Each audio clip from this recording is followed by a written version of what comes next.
ফুচকাওয়ালা, যাই আমিও গিয়ে ফুচকা খাইগা।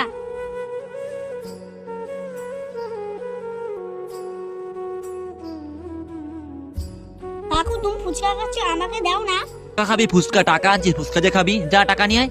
কাকু তোমার কাছে তো টাকা আছে, আমার কাছে তো টাকা নেই, আমি তো ছোট, ওই জন্য আমাকে কিনে দাও না। টাকা নেই তাই এখানে ফুচকা খেতে এসেছিস কেন? যা বাড়ি যেয়ে টাকা নিয়ে আয়। কাকু আমাকে কিনে দাও না, আমি কাজ করে টাকা শোধ করে দেবো, আমাকে দাও না।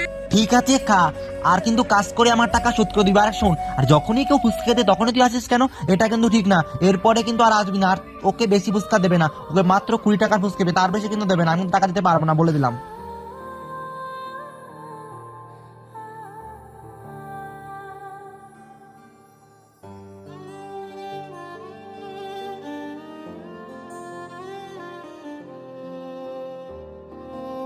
তোমার ফুচকা খাওয়া হয়ে গেছে, টাকা দাও এখন।